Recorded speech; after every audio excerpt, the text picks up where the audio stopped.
ઇતિહાસ. તો જ્યારે આપણે ઇતિહાસની શરૂઆત કરીએ તો ક્યાંથી શરૂઆત કરવાની છે? સૌથી પહેલા આપણે બેસિક, હે ને, બેસિક એટલે ઇતિહાસ શું છે? ઇતિહાસ એટલે શું છે? આપણા મનમાં ઘણા બધા પ્રશ્નો આવતા હોય છે કે ઇતિહાસ એટલે શું? તો ઇતિહાસ આમ તો કહીએ ને, ભૂતકાળમાં જે માનવે જે પણ પ્રવૃત્તિઓ કરેલી છે એમનો અધ્યયન કરતો શાસ્ત્ર છે. ભલે એ પ્રવૃત્તિઓ સામાજિક હોય, રાજનૈતિક હોય, આર્થિક હોય, ધાર્મિક હોય, એટલે માનવ જીવનના વિવિધ પાસાઓને આવરી લેતો જે અભ્યાસ છે એને ઇતિહાસ કહેવાય છે. ઇતિહાસ શું કરે છે? આપણે 3 કાળ હોય છે. કાળ વિશે જાણો છો? સમય પીરિયડ, હે, જે હાલ ચાલતો હોય એને શું કહીએ છીએ? વર્તમાન કાળ કહીએ છીએ. પછી જે વીતી જશે એને શું કહેવાશે? ભૂતકાળ. એને જે આવનારો છે એને શું કહે છે? ભવિષ્યકાળ. હવે જો ઇતિહાસ વર્તમાનમાં લખાતો હોય છે, ક્યારે ઇતિહાસની ઘટનાઓ ક્યારે થતી હોય છે? વર્તમાન કાળમાં. તો આ વર્તમાન જે કાળ છે એનો બંને કાળ સાથે શું છે? સંબંધ છે. કેવી રીતે? કે વર્તમાનમાં જે ઘટનાઓ થઈ ગઈ છે એ ઘટનાઓ શું છે? આવનારા સમયમાં ઇતિહાસ થશે. શું થશે? ઇતિહાસ થશે. એટલે શું? કે વર્તમાનનો ભૂતકાળ સાથે સંબંધ છે, વર્તમાનનો ભવિષ્યકાળ સાથે પણ સંબંધ છે. કેમ? કે જે વર્તમાનમાં જે ઘટનાઓ થતી હોય છે એ ઘટનાઓ શું છે? ભવિષ્યનું નિર્માણ કરતી હોય છે. અને ઇતિહાસ એટલા માટે ભણાવે છે કે ઇતિહાસથી આપણે શું લેવી જોઈએ? શીખ લેવી જોઈએ, શીખવું જોઈએ. કેમ કે ઇતિહાસ ઘટનાઓથી શીખ લેવાય છે, હે ને? આપણે જોઈએ છે આપણો દેશ કેટલા વર્ષથી વિદેશી શક્તિઓનો ગુલામ રહ્યો. કોના શક્તિઓનો રહ્યો? વિદેશી શક્તિઓનો ગુલામ રહ્યો. તો એ ક્યાંથી જાણીશું કે આપણે શું ગલતીઓ કરી હતી? એનાથી કેવી રીતે બચી શકીશું? આપણા આઈએસએ અજીત ડોભાલે થોડા દિવસ પહેલા એના વિશે ચર્ચા કરેલી કે આપણા ભૂતકાળમાં તો ગલતીઓ કરી જ કરી, પણ એનાથી હવે શીખવું છે ને હવે આગળ આપણે ગલતીઓ કરવી નથી. તો સમજી ગયા છો ઇતિહાસ શું છે? ચાલો હવે ઇતિહાસ શબ્દ ચોથી પહેલો, આમ તો માનવ જીવનનો સૌથી જૂનો જે ગ્રંથ કહેવાય છે એ ઋગ્વેદ છે. કયો ગ્રંથ છે? ઋગ્વેદ છે. પણ ઇતિહાસ જે શબ્દ છે એ શબ્દનો સૌથી પહેલા ઉલ્લેખ મળે છે આપણે અથર્વવેદ. કયા વેદમાં મળે છે? અથર્વવેદ. 4 વેદો છે: ઋગ્વેદ, યજુર્વેદ, સામવેદ અને અથર્વવેદ. ચોથો વેદ છે જેને આપણે લૌકિક વેદ તરીકે જાણીએ છીએ. હવે ઇતિહાસ શબ્દની ઉત્પત્તિની આપણે વાત કરીએ કે ઇતિહાસ શબ્દનો આખર અર્થ શું છે? તો ઇતિહાસ શબ્દ સંસ્કૃત ભાષાથી આવેલો મનાય છે. કઈ ભાષાથી? સંસ્કૃત. એટલે સંસ્કૃતના જ વિદ્વાનો એનો અર્થ આપેલો છે, જેનો 3 ટુકડા થાય છે: ઇતિ પ્લસ હ પ્લસ આસ. એટલે ગુજરાતીમાં બોલીએ ઇતિ વત્તા હ વત્તા આસ. હવે એ શબ્દનો જુદો જુદો અર્થ છે. ઇતિનો મતલબ થાય છે, શું થાય છે? આ પ્રમાણે. શું? કયા પ્રમાણે? આ પ્રમાણે. હ તો મતલબ થાય છે જ. જ કહીએ તેને હિન્દીમાં કહીએ નિશ્ચિત રૂપે. એવું કહીએ નિશ્ચિત રૂપે, હે ને? જ કે આવું જ થયું એવું આપણે કહી શકીએ ને, એના માટે વપરાય છે. અને આસનો મતલબ થાય છે હતું. શું થાય છે? હતું. તો અહીંયા જોઈએ કે હિન્દીમાં એનું છે ऐसा ही निश्चित रूप से था. એટલે જે ઘટનાઓ છે ને એ ઘટનાઓ એવી રીતે ભૂતકાળમાં બની હશે, ઘટી હશે, એટલે એનો જે વર્ણન કરનાર શાસ્ત્ર છે ઇતિહાસ છે. આમ જૂની બહુ પદ્ધતિઓ ચાલતી હતી. આખ્યાનો ચાલતા, કહાનીઓમાં ચાલતી, કથાઓમાં ચાલતી, પણ જ્યારે માનવની એ ભૂતકાળમાં જે માનવ જે પણ સિદ્ધિઓ મેળવેલી જે ઘટનાઓ એનો જ્યારે કર્માનુસાર એટલે સિક્વન્સમાં જ્યારે અભ્યાસ કરીએ છીએ એમને શું કહીએ છીએ આપણે ત્યારે એનો ઇતિહાસ કહીએ તો અર્થ ખબર પડી ગયો કે એટલે આ પ્રમાણે જ હતું જે ઘટના ઘટી છે આ પ્રમાણે જ ઘટી હશે એ ઇતિહાસનો અર્થ થાય છે હવે બીજા શબ્દો પણ જોઈએ આ તો અથર્વવેદથી આપણે ભારતીય પરિપ્રેક્ષ્યમાંથી આ એક એના માટે અંગ્રેજીમાં આપણે શું કહીએ છીએ ઇતિહાસને હિસ્ટ્રી શબ્દ વાપરીએ શું વાપરીએ હિસ્ટ્રી શબ્દ છે ને આ એક ગ્રીક કે યુનાની શબ્દ છે લોરોક્લા એની સંખ્યાથી આવે લોરોક્લાનો અર્થ પણ શું થાય છે શીખવું કઈ ને કઈ શું કરવું છે શીખવું છે એટલે ઇતિહાસનો મેન હેતુ જ એ જ છે આપણે શું મેળવવી છે શીખ મેળવવી છે શિક્ષણ મેળવવી છે કોનાથી મેળવવી છે ભૂતકાળથી મેળવવી છે હે જે માણસ પોતાનો ઇતિહાસ ભૂલી જાય છે એ દેશ કે વ્યક્તિ પછી નષ્ટ તો થઈ જાય છે આપણે જાણીએ છીએ વિશ્વમાં ઘણી બધી સભ્યતાઓ હતી પ્રાચીન ઇતિહાસમાં ભણીએ કેવળ ભારત અને ચીનની બે સભ્યતાઓ આજ ચાલી રહી છે પછી ગ્રીકમાં એક શબ્દ આવ્યો હતો હિસ્ટોરિયન જે યુનાની કહીએ ગ્રીક એક જ છે યુનાની કહીએ ગ્રીક કહીએ હિસ્ટોરિયા શબ્દ આવ્યો જેનો અર્થ છે જાણવું કે શોધથી પ્રાપ્ત જ્ઞાન જે સંશોધન કરીને આપણે જ્ઞાન મળે છે એને એ લોકો હિસ્ટોરિયા કહેતા પછી જર્મન શબ્દ એક આવ્યો એના ઉપર જર્મન શબ્દ છે ગેસિટસ એનો મતલબ શું છે બનવું કે ઘટિત થવું એટલે શું છે એ શબ્દ કહે છે ઇતિહાસની વ્યાખ્યા કરે છે શું કરે છે વ્યાખ્યા કરે છે એનો અર્થ ઉકેલે છે એટલે એનો અર્થ જ એ થાય છે કે ઇતિહાસ અંગ્રેજીમાં આપણે શબ્દ જાણી લીધો છે ને આજે બધા જાણીએ છે એના પરથી પછી હિસ્ટ્રી શબ્દ આવ્યો હવે હિસ્ટ્રી શબ્દ કોણે આપ્યો આ તો એક પ્રોસેસ છે કે હળવે જુદી જુદી જગ્યાએ આપણો જે જ્ઞાન વિજ્ઞાનમાં આપણે સૌથી શ્રેષ્ઠ હતા પણ આપણો સાહિત્ય અને ખાસ કરીને બખ્તિયાર ખિલજીએ બાળી કાઢ્યો હતો એટલે ભારતીય સાહિત્ય એટલું બધું મળતો નથી જે છે વિદેશમાં જતું એટલે મોટે ભાગે આપણે જ્યાં પણ હોઈએ રાજનીતિ વિજ્ઞાનની વાત હોય ઇતિહાસની વાત હોય ભૂગોળ જે પણ હોય આપણે કોના વિશે જાણીએ છીએ કે ગ્રીક વિદ્વાનો એવું કીધું કે રોમન વિદ્વાનો આવું કીધું કે યુરોપના વ્યક્તિઓ વિશે આપણે જાણીએ છીએ તો આ જે શબ્દ છે એ શબ્દ જેને હિસ્ટ્રી કહીએ છીએ એનો સૌથી પહેલા પ્રયોગ જે કરનાર વ્યક્તિ હતો તો હેરોડોટસ એટલે માટે આપણે હેરોડોટસને ઇતિહાસનો પિતા કહીએ છીએ એટલા માટે હેરોડોટસને આપણે શું કહીએ છીએ ઇતિહાસનો પિતા કહીએ છીએ એને જે ચોપડી લખી હતી ધ હિસ્ટ્રીઝ એ ચોપડીનું નામ છે ધ એ ચોપડીમાં એમને આ શબ્દનો પ્રયોગ કર્યો એનો મતલબ શું હતો એ વર્તાંત રૂપે એવી રીતે જે યુનાની યોદ્ધાઓ હતા કે વીર પુરુષો હતા વીર પુરુષોની જે માહિતી છે એ આવનારી પેઢી સુધી પહોંચે એટલા માટે એમને આ ગ્રંથ લખ્યો હતો એટલું જ એમનો હેતુ હતો હવે તમે જે આ જે યુનાની જે ભાષા છે ને એમાં ઇતિહાસકારો શું કહેતા હતા હિસ્તોર કહેતા શું કહેતા હિસ્તોર હવે હિસ્તોરનો મતલબ શું જે વાદ વિવાદોમાં એટલે જે ચર્ચાઓ થતી હતી ને એમાં ભાગ લેતા એ ન્યાય બુદ્ધિથી નિર્ણય કરતા કેવી બુદ્ધિથી નિર્ણય કરતા ન્યાય બુદ્ધિથી નિર્ણય કરતા આવા વ્યક્તિને શું કહેતા હતા યુનાનમાં હિસ્તોર કહેતા એટલે એ છે પોતાના જ્ઞાનમાં નિષ્ણાત હતા પોતાના જ્ઞાનમાં શું હતા નિષ્ણાત હતા જ્યારે પણ એવા કોઈ વિષય આવતા વાદ વિવાદના જેનો કોઈ ઉકેલ નથી તો એનો ઉકેલ જે ન્યાય બુદ્ધિથી લાવનાર વ્યક્તિ હતા એવા વ્યક્તિને એ લોકો હિસ્તોર કહેતા એને પછી તે આપણે શું છે ઇતિહાસકાર એટલે હિસ્ટોરિયન આપણે કહેવામાં આવે છે હવે ઇતિહાસ માં એ ત્રણ પ્રશ્નો યાદ રાખવા જોઈએ શું પહેલો છે શું અંગ્રેજીમાં કહે છે what બીજો છે when ક્યારે હો કેવું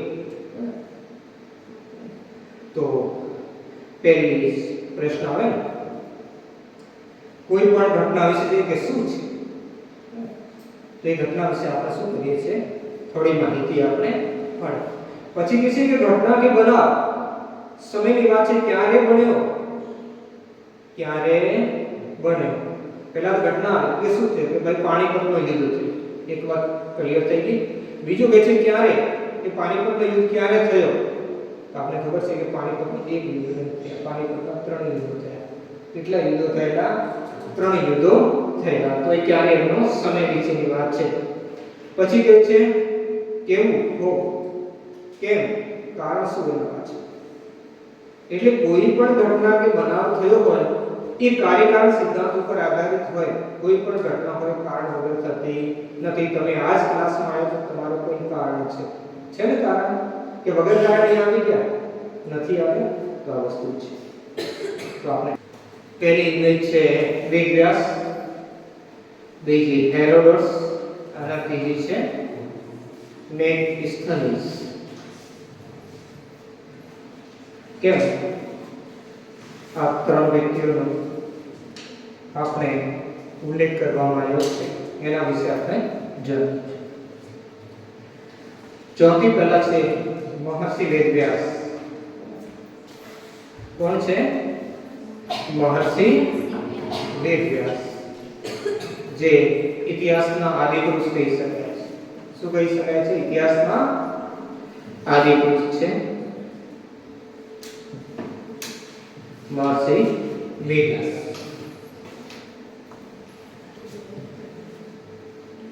પછી બીજા છે હેરોડોટસ. વેદવ્યાસ વિશે જાણો છો? જે આપણે આખું નામ છે કૃષ્ણદેવપાલ વેદવ્યાસ.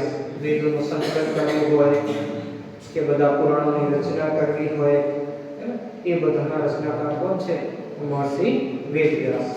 રામાયણ મહર્ષિ વાલ્મીકી લખી હતી, જ્યારે મહાભારત જે છે મહર્ષિ કૃષ્ણદેવપાલ વેદવ્યાસ લખી. બીજા નંબરની વ્યક્તિ આવે છે હેરોડોટસ. કોણ છે? હેરોડોટસ, જે ઇતિહાસના પિતા તરીકે આપણે જાણીએ છીએ. ત્રીજો વ્યક્તિ છે મેગસ્થનીસ. મેગસ્થનીસ એટલે ભારતીય ઇતિહાસનો પિતા. હેરોડોટસ છે એ આખું વિશ્વનો ઇતિહાસનો પિતા કે ખાલી વિશ્વનો ઇતિહાસનો પિતા હેરોડોટસ છે. જ્યારે ભારતના ઇતિહાસનો પિતા કોણ છે? મેગસ્થનીસ. મેગસ્થનીસ કોણ હતો? કે ચંદ્રગુપ્ત મૌર્યના દરબારમાં રહેનારો યુનાની રાજદૂત હતો. જે આપણે સેલ્યુકડ નિકેટર હતો એને ચંદ્રગુપ્ત મૌર્યના દરબારમાં એમને મોકલેલો. તો એમને એક પુસ્તક લખી છે ઇન્ડિકા. કઈ પુસ્તક લખી છે? ઇન્ડિકા. એનાથી પહેલા આપણો છે ને ઇતિહાસ ધર્મ સાથે જોડાયેલો હતો. કોના સાથે જોડાયેલો હતો? ધર્મ સાથે. આપણે બોલી વેદો હોય, પુરાણો હોય, એમાં બધું આપણે માહિતી, ઇતિહાસની માહિતી જોવા મળે. ખાસ કરીને પુરાણનો મતલબ એ થાય છે પુરાણ આખ્યાન. અને આખ્યાન મતલબ શું? ઇતિહાસ. એટલે મૌર્ય વંશ હોય કે ગુપ્ત વંશ હોય, એવો પ્રાચીન વાતનો જે ઇતિહાસ છે આપણે પુરાણોમાંથી આપણે જોવા મળે છે. મત્સ્ય પુરાણ, વિષ્ણુ પુરાણ, ખાસ મહત્વના આપણે છે ભાગવત પુરાણ. એ 3 પુરાણો આપણે ખાસ મહત્વના છે. પછી કલ્હણ. કયો વ્યક્તિ આવે છે? કલ્હણ. કલ્હણ વિશે જાણો છો? હા, બિલકુલ. એની આપણે ભારતનો પહેલો ઇતિહાસકાર કહેવાય છે. કોનો પહેલો ઇતિહાસકાર છે? ભારતનો જે પહેલો ઇતિહાસકાર છે એ આપણે કલ્હણને ગણવામાં આવે છે. એને રાજતરંગીણી નામની પુસ્તક. રાજતરંગીણીનો મતલબ થાય છે રાજાઓની નદી. શું થાય છે? રાજાઓની નદી. એટલે એમાં કોનો વર્ણન છે? કે રાજાઓનું વર્ણન છે. તો કલ્હણે શું કીધું છે? કે જે વ્યક્તિ ભૂતકાળની ઘટનાઓને લિપિબદ્ધ કરવા માંગે છે તે ન્યાયાધીશની જેમ કોઈ પણ પૂર્વગ્રહથી મુક્ત હોવું જોઈએ. એટલે એમાં શું છે? આખા ફિલોસોફીને આપણે ભણીએ છીએ. હેરોડોટસ છે, આપણે કોલંબિયસ છે, કે થુસીડાઇડ્સ છે, કે એના પછીના રાકે છે, બીજા જેટલા બધા પાછા તે ઇતિહાસકારોને આપણે ભણીએ છીએ એ જ વસ્તુની વાત કરે છે જે આપણે કલ્હણે કીધી. કોણે કીધેલી? કલ્હણે. શું કહ્યું છે? કે ભૂતકાળની ઘટનાઓના જે લખવા માંગે છે, આવનારી પેઢી માટે કઈ શીખ કે શિક્ષા આપવા માંગે છે, તો એ વ્યક્તિને ન્યાયાધીશની જેમ પૂર્વગ્રહથી મુક્ત હોવું જોઈએ. તરતરના પૂર્વગ્રહ હોઈ શકે, એ દેશ પ્રત્યે હોય, કે કોઈ રાજા પ્રત્યે હોય, કે કોઈ વ્યક્તિ પ્રત્યે હોય, કે જાતિ પ્રત્યે, જ્ઞાતિ કોઈ પણ ધર્મ પ્રત્યે હોઈ શકે છે. હવે જ્યારે આપણે ઇતિહાસની વાત કરીએ છીએ તો એક ગ્રંથ છે જેનું નામ છે ચાંદોગ્ય ઉપનિષદ. શું નામ છે? ચાંદોગ્ય ઉપનિષદ. એની અંદર ઇતિહાસને શું કહેલું છે? ઇતિહાસ પંચમો વેદ. એટલે જેટલા વેદોને અપૌરુષે ગણેલા છે, એટલે એનો રચનાકાર કોઈ પુરુષ નથી, સંકલન કરનાર છે પણ રચનાકાર કોઈ નથી. રચના ભગવાને જ કરેલી છે એવું માનવામાં આવે તો એ સાથે ઇતિહાસને પણ સંકળાય છે. એ માનવે કરેલી છે એને લૌકિક વેદ કહેવામાં આવે છે. એટલે ઇતિહાસ કેવું છે? પાંચમો વેદ છે. પછી સર્વ બ્રાહ્મણ, ઘણા બધા બ્રાહ્મણ ગ્રંથો છે. આમાં એક બ્રાહ્મણ ગ્રંથ છે સર્વ. એમાં પણ ઇતિહાસને વેદની સંજ્ઞા આપેલી છે. વેદનો મતલબ શું થાય છે? જ્ઞાન. એટલે ઇતિહાસ કેવું છે? કે જ્ઞાન આપનાર શાસ્ત્ર છે. પછી આચાર્ય ગુરુદ છે. એને ઇતિહાસ વિશે શું કીધું? કે ઇતિ હેવ માસિદતિ યત કથ્યતે તત ઇતિહાસ. એ શબ્દને આપણે જોઈએ. ઇતિ હેવ માસિદતિ એટલે શું?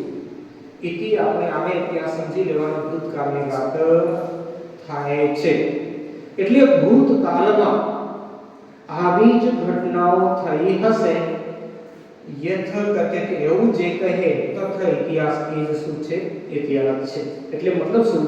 કે ભૂતકાળની જે ઘટનાઓ, બનાવો, પ્રસંગો હોય એમનો જે વર્ણન કરતો શાસ્ત્ર હોય એ શાસ્ત્રને આપણે ઇતિહાસ કહી શકાય છે. એ આચાર્ય ગુરુદ કહે છે. પછી E.S. કાર બ્રિટિશ ઇતિહાસકાર છે, જે એની સરસ ચોપડી છે વોટ ઇઝ હિસ્ટ્રી. એમાં એ લખે છે કે ઇતિહાસ શું છે? અતીત. અતીત એટલે શું? કે ભૂતકાળ. ભૂતકાળ અને વર્તમાન વચ્ચેનો શું કરે છે? સતત સંવાદ છે. શું છે? સતત સંવાદ છે. આપણે કીધું ને કે કોના વચ્ચે થાય છે? અહીંયા તો ખાલી ભૂત અને વર્તમાનની વાત કરી છે. એ વર્તમાન અને ભવિષ્ય સાથે પણ સંવાદ કરતો હોય, ભૂત અને ભવિષ્ય સાથે પણ સંવાદ કરતો હોય છે. તો આ કડી છે ઇતિહાસ. ઇતિહાસ એટલે એની ઘટનાઓની. પછી હવે આપણે છે ઇતિહાસના મૂળ મંત્રો ઉપર જવું પડશે. કેવા છે? મૂળ મંત્રો. તો ઇતિહાસનો મૂળ મંત્ર છે. આજે ખાલી આપણે એમને યાદ કરી છે, નો ડોક્યુમેન્ટ નો હિસ્ટ્રી, જે રાકે કીધેલું છે. રાકે તો કોપી પેસ્ટ કરનાર છે, હે ને? એ વ્યક્તિ સંસ્કૃત વિદ્વાન હતા નીલકંઠ. એને આપેલો છે ના મૂલમ લિખ્યતે કિંચિત. ના મૂલમ લિખ્યતે કિંચિત એટલે શું? કે ના મૂળ એટલે આધાર કે પુરાવા વગર કંઈ લખવું ના જોઈએ. આધાર કે પુરાવા વગર કંઈ લખવું ના જોઈએ. આ જ આપણો ડોક્યુમેન્ટ નો હિસ્ટ્રીનો ડોક્યુમેન્ટ એટલે દસ્તાવેજ, કે દસ્તાવેજ વગર ઇતિહાસ લખી શકાય નહીં. હવે ઇતિહાસ જ્યારે જાણવું હોય તો આપણે શું છે? જાણવું હોય, લખવું હોય, શીખવું હોય, જે પણ કરવું હોય આપણે શું ખબર હોવી જોઈએ? એની સાલવારી એટલે ટાઈમ પીરિયડ. એમ કયા કયા ટાઈમ છે, શું છે, એના વિશે આપણે વાત કરીશું. તો આપણે હાલમાં જે વર્ષ છે કે સમય છે કે જેને સાલવારી કે એની ગણના જે કરીએ છીએ એ ગ્રેગોરિયન કેલેન્ડર છે. અને એના આધારે જેને આપણે ઈસવીસન કહીએ છીએ. તો જે દરેક જે સન છે એમને કેવી રીતે શરૂઆત થયેલી છે, જેને આપણે સંસ્કૃત ભાષામાં, હિન્દી ભાષામાં, ગુજરાતી બધામાં એને સંવત કહીએ છીએ. કેટલા સંવત છે, કેવી રીતે શરૂ થયેલા, શું એમનો ટાઈમ પીરિયડ છે, એ આપણે જાણીએ. તો સૌથી પહેલા જેનાથી આપણે પરિચિત છે એ જાણીએ, પછી આપણે છે જે પરિચિત થી અપરિચિત બાજુ વધીશું. તો આપણે સૌથી પહેલા બીસી. શું છે? બીસી એટલે જ્યારે ખ્રિસ્તી ધર્મના જે સંસ્થાપક છે ઈસુ મસીહ, કે યેસુ મસીહ કહીએ, ઈસુ ખ્રિસ્તી કહીએ, જે પણ છે એનો જન્મ થયો ને ત્યાંથી એક નવો સંવત ચલાવવામાં આવ્યો છે. અને આજે બધું યુરોપીય પરંપરાને આપણે ફોલો કરીએ છીએ, એટલે આપણે ઈસવીસનને વધારે જાણીએ. એટલે એનો બીસી કહીએ છીએ. અંગ્રેજીમાં શું કહીએ? બીસી. આપણે ગુજરાતી કે હિન્દીમાં લખવું હોય તો એમને ઈસવીસન પૂર્વ કહીએ છીએ. શું કહીએ છીએ? ઈસવીસન પૂર્વ એટલે બિફોર ક્રાઇસ્ટ. જ્યારે યેસુનો જન્મ થયો એનાની પહેલાની વાત. એનો મતલબ શું થાય છે? જ્યારે યેસુનો જન્મ થયો એનાથી પહેલાની જે ઘટનાઓ છે એને બીસી કહીએ, બિફોર ક્રાઇસ્ટ. ક્રાઇસ્ટનો મતલબ થાય છે નાનો બાળક. એટલે જે બાળક યેસુનો જન્મ થયો બિફોર માને પહેલા. એને છે ને એક હમણાંના સમયમાં એક જુદા રૂપમાં પણ લખે છે અને એને લખે છે BCE એટલે બિફોર કોમન એરા. એટલે બિફોર એટલે કોમન એરા એટલે સામાન્ય યુગ. હમણાં ઘણા બધા દેશો છે આપણે પણ એવું જ થઈ ગયું. આપણો સંબંધ સંબંધ છે એ બીજો વિક્રમ સંબંધ. આપણે જૂના ચોપડા જોઈએ કે પુરાણ બીજા વિક્રમ સંબંધમાં ચાલે. અમાવસ્યા હોય પૂર્ણિમા એક પણ અત્યારે આપણે વિક્રમ સંબંધમાં પણ સામાન્ય રીતે આપણે શું કરીએ છીએ એને પ્રયોગ કરીએ છીએ કોણે જે ઈસાઈ સંબંધ કહી શકીએ કે ઈસવી સંબંધ જે કહીએ એને ફોલો કરીએ છીએ એ કોમન થઈ ગયું. એટલે સામાન્ય થઈ ગયું દેશોમાં ઘણા બધા દેશોમાં એ સામાન્ય છે એટલે એના માટે BCE વપરાય એટલે બિફોર કોમન એરા. એટલે ઈસા મસીહનો જન્મ છે એને સામાન્ય એક ઘટના ગણવામાં આવે છે. પછી આપણે અંગ્રેજીમાં AD એટલે ઈસવીસન પછી એને ખાલી ઈસવીસન કે ખાલી ઈ પણ આપણે લખીએ છીએ. જેનો AD નો મતલબ થાય છે એનો ડોમિની. એનો ડોમિનો મતલબ એ થાય છે કે જે ઈસા મસીહનો જન્મ થયો એના જન્મથી ઘટનાઓની શરૂઆત થાય છે. એના જન્મથી અને એના પછીની ઘટનાઓ. એટલે શું છે AD પ્લસમાં ચાલે અને જ્યારે BC માઈનસમાં ચાલતો હોય. ઘટનાઓ શું છે પ્લસ અને માઈનસમાં ચાલતી હોય છે. કેવી રીતે કે આગળ લખેલું છે 57 ઈસવીસનના પૂર્વ. ઘણી વખત આપણે પ્રાચીન ભારતનો ઇતિહાસ મૌર્યકાળ વિશે જાણતા હોઈએ ત્યારે ઘટનાઓ ઘટતી જાય છે. ગૌતમ બુદ્ધ વિશે જાણીએ છીએ કે મહાવીર સ્વામી વિશે જાણીએ છીએ તો ઘટનાઓ ઘટે છે કાળમાં કે ભાઈ એનો જન્મ 599 માં થયો હતો તો મૃત્યુ ક્યાં સુધી આવી જાય 563 સુધી આવી ઘટી કેમ જાય છે તો એટલા માટે કે ઈસવીસન જે છે એ શું છે જેમ જેમ ઈસવીસન પૂર્વ જેમ જેમ ઈસવીસનના નજીક આવે છે તો ઘટતો જાય છે અને જ્યારે ઈસવીસન આગળ વધે છે તો વધતો જાય છે એટલે પ્લસ. તો એનો ડોમિની એટલે શું છે કે યીશુનો જન્મ થી ઘટનાઓની શરૂઆત થાય છે આગળ વધે છે. એના માટે એક કોમન શબ્દ વપરાય છે CE જેનો મતલબ કોમન એરા એટલે સામાન્ય યુગ પછીનો સમય. એક હાલના સમયમાં એક ઘણી બધી તો નહીં કહી શકે અમુક જગ્યાએ શું છે એક BP શબ્દ વાપરે છે. શું વાપરે છે BP નો મતલબ છે બિફોર પ્રેઝન્ટ એટલે હાલનો સમય છે એના પછી. હવે જે રીતે આપણા દેશની આઝાદી થઈ તો આપણે દેશની આઝાદીમાં BP શબ્દ ક્યારે વાપરીએ કે દેશ આઝાદ થયો પછી. આપણો દેશ ક્યારે આઝાદ થયો 1947. તો એ માટે છે એ એક ટાઈમ પિરિયડ માનીને ચાલે તેના માટે BP આ કહેવાય છે. BP એ ઘટના વિશેષને કહીને પછી ઇતિહાસ લખાય છે એટલે આ ઘટના પછી એટલે વર્તમાનથી પહેલા. હવે એના પહેલા આપણા દેશમાં કેટલા બધા સંબંધો ચાલતા હતા એના વિશે આપણે વાત કરીએ. સૌથી જૂનામાં જૂનો સંબંધ છે કલી સંબંધ જે આપણે 3102 ઈસવીસન પૂર્વ BC છે એટલે ઈસવીસન પૂર્વ આ શરૂ થયેલું છે. આ ક્યારે શરૂ થાય છે મહાભારતનું યુદ્ધ ચાલતો હોય અને ત્યારે પરીક્ષિતનો જન્મ થાય. કોનો જન્મ થાય રાજા પરીક્ષિત જે આગળ જઈને પાંડવોના વંશજ હતા એ પરીક્ષિતનો જન્મ થાય ત્યારથી શરૂઆત થાય. એ સમયથી કલિયુગની શરૂઆત થઈ. કોની શરૂઆત થઈ છે કલિયુગની શરૂઆત માનવામાં આવે છે. એના નામ ઉપર એક કલી સંવત છે. બીજો છે સપ્તઋષિ સંવત એ એનાથી 25 વર્ષ પછી ચાલુ થયો.